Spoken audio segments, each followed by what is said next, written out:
रात आहिस्ता आहिस्ता जमीन पर उतर रही थी, जैसे कोई सियाह चादर गांव पर डाल रहा हो।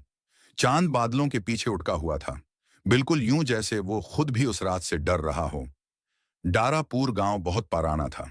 उसकी गलियां, टूटे हुए घरों, कब्रों जैसी खामोशी और रात के वक्त फैल जाने वाला खौफ, ये सब इस गांव की पहचान थे। जैसे ही सूरज ढलता, हर दरवाजा बंद हो जाता और चरागों की लो बुझा दी जाती। लोग कहते थे, रात को रोशनी जलाना खूनी बला को दावत देना है। कहानियों के मुताबिक कभी उस गांव में एक ऐसी बला आती थी जो चांद की रोशनी में जागती थी, मगर पिछले 10 साल से किसी ने उसे नहीं देखा था। बस एक बूढ़ी औरत थी जो कभी कभी चीखते हुए सड़कों पर निकल आती और कहती, वो वापस आएगा जब बादल छट जाएंगे, जब चांद पूरा होगा। लोग उसे पागल समझते। जारा और आदिल दोनों बहन भाई भी इस गांव में रहते थे। उनके माँ बाप बचपन में ही दुनिया से रुखसत हो गए थे। लोग उन्हें बताते कि वो एक रात जंगल से गुजर रहे थे तो खूनी बला ने इन पर हमला कर दिया। आदिल को तब से उस राज को जानने का तजस्सुस था, मगर जारा उसे कभी रात में बाहर न जाने देती। एक रात जब सब गांव वाले अपने घरों में सो रहे थे, तो जंगल से एक ऐसी चीख सुनाई दी कि पूरा गांव डर गया। आदिल अपने घर की दीवार के कोने से देख रहा था। उसकी बहन जारा पहले ही सहमी हुई थी। वो बार बार आदिल का हाथ पकड़कर कह रही थी, अंदर आ जाओ, दरवाजा बंद कर दो। आदिल ने जबरदस्ती उसका हाथ हटाया। मैं देख कर आता हूं, डर क्यों रही हो? ये जंगल है, कोई जानवर चीखा होगा। लेकिन जारा ने उसे जाने न दिया। कुछ वक्त बाद जब आदिल ने देखा कि जारा सो गई है, वो चुपके से बाहर निकल गया। गांव की गली में अंधेरा इतना था कि कुछ नजर नहीं आ रहा था। जैसे जैसे आदिल जंगल की तरफ बढ़ता गया, ठंडक बढ़ती गई। उसकी सांस से धुआं निकल रहा था, हालांकि मौसम सर्द नहीं था। दरख्तों के नीचे कीचड़ में अजीब से निशानात थे। वो भेड़िए के कदमों जैसे थे, मगर इतने बड़े कि पूरे 2 इंसानी कदमों के बराबर हूं। उसने पीछे देखा। अंधेरे में 2 सुर्ख आंखें जलती हुई दिखाई दे रही थीं, जैसे किसी ने ढक्कन खोलकर दहकते अंगारे दिखा दिए हों। आदिल के कदम लड़खड़ाए। वो पीछे हटा। एक साया दरख्तों के बीच खड़ा था। आहिस्ता आहिस्ता उसकी पुष्ट सीधी होने लगी, यूं जैसे जानवर का जिस्म इंसानी शक्ल में ढल रहा हो। हड्डियां टूटने की आवाजें आईं। लंबे दांतों के दरमियान से भाप निकल रही थी। वो बला सामने आई। उसका आधा चेहरा इंसान का था, लेकिन बाकी हिस्सा भेड़िए की वहशत लिए हुए था। बाजू इंसानों जैसे थे, मगर उंगलियों की जगह नोकीले पंजे थे। इसके जिस्म पर कहीं कहीं फटे हुए इंसानी कपड़े लटक रहे थे, जैसे वो पहले इंसान रहा हो। वो इतना ऊंचा था कि दरख्तों की शाखें उसे छूती थीं। वो एक कदम आगे आया तो जमीन जैसे कांप गई। आदिल ने भागने की कोशिश की, मगर बला की रफ्तार इंसान से कहीं ज्यादा थी। उसने आदिल को गर्दन से उठा लिया। आदिल ने आखिरी बार गांव की तरफ देखा। किसी ने दरवाजा तक न खोला। एक चीख सुनाई दी और फिर अंधेरा छा गया।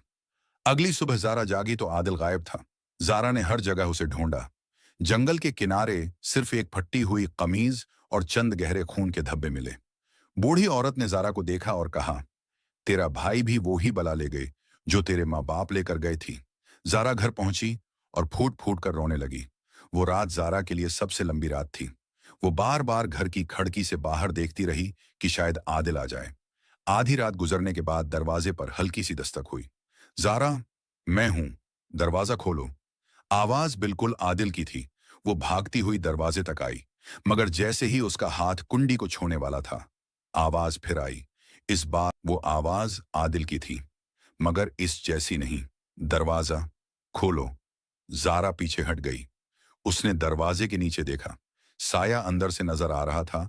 वो साया इंसानी नहीं था, भेड़िए जैसा साया दिखाई दिया। जारा की चीख निकल गई, मगर उसने दरवाजा न खोला। जारा एक कोने में दीवार के साथ लगी कांप रही थी। अगली सुबह गांव वालों ने बला के पांव के निशान देखे तो उसकी मौजूदगी पर यकीन आ गया। अब हर रात ये सब होने लगा। बला रोज रात को आती और गांव वालों में खौफ फैल गया। बहुत से लोग अपना सामान बांधकर वहां से जाने लगे, मगर कुछ लोग अपना सब कुछ छोड़कर जाने को तैयार न थे। उन्होंने इरादा किया कि अब उस बला का मुकाबला करना होगा। गांव वाले खौफ और बेबसी से तंग आकर आखिरकार दूसरे गांव बाबा जी के पास पहुंचे। बाबा जी ने आंखें बंद की, कुछ देर खामोश बैठे रहे, फिर धीमी आवाज में बोले, जिस इंसान ने आखिरी बार उस बला का सामना किया था, वो मरा नहीं, वो इसी बला के अंदर कैद है और उसे खत्म भी वही कर सकता है जिसका इससे खूनी रिश्ता हो। ये सुनकर गांव वालों पर सन्नाटा छा गया। सबकी नजरें एक ही नाम की तरफ गईं, जारा। वो जारा के घर पहुंचे और तमाम हकीकत उसे बता दी। जारा के कदम जैसे जमीन में धंस गए। उसे अब यकीन हो गया था कि आदिल जिंदा है, मगर इंसान नहीं रहा, और दुनिया में अब सिर्फ एक ही शख्स था जो इस बला को खत्म कर सकता था, खुद जारा। जारा ने आंखों में आंसू लिए कहा, मुझे मुझे बाबा जी के पास ले चलो। बाबा जी ने उसे एक पुरस्कार खंजर दिया। उसकी धार सियाह थी, मगर चमक खून की तरह सुर्ख थी। यही खंजर उस बदरूह को चीर सकता है, मगर याद रखो, बला तुम्हें धोखा देगी, तुम्हें कमजोर बनाने की कोशिश करेगा। रात उतरी तो गांव में दहशत की खामोशी फैल गई। जारा ने लरजते हाथों के साथ खंजर थामा और बिला का इंतजार करने लगी। रात के एक पहर बाहर बिला के आने की आवाज आई। जारा ने हिम्मत से काम लेते हुए बाहर कदम रखा। बला को इंसान की बू आई तो वो फौरन पलटी और जारा की तरफ लपकी, लेकिन अचानक रख गए, क्योंकि जारा के हाथ में खंजर था। जारा मजबूत कदमों से आगे बढ़ी तो वो आदिल की आवाज में बोली, जारा, मैं हूं, तुम्हारा भाई। ऐसा मत करो, मैं अब भी जिंदा हूं। जारा का दिल फटने लगा। एक लम्हा, सिर्फ एक लम्हे के लिए इसके हाथ लर्ज गए।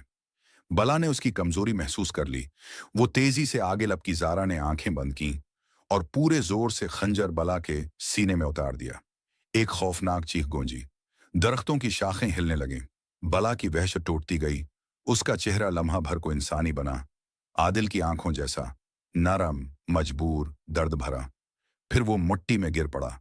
यूं गांव बच गया, मगर जारा टूट गई। उस रात के बाद हर रात जब अंधेरा फैल जाता, जारा को घर की दीवारों में, दरवाजे की दस्तक में आदिल की आवाज सुनाई देती थी, जारा, मैं हूं। और जारा अपने कमरे में बैठकर रोती रहती। उसने गांव को बचा लिया था, मगर अपनी रूह हार चुकी थी।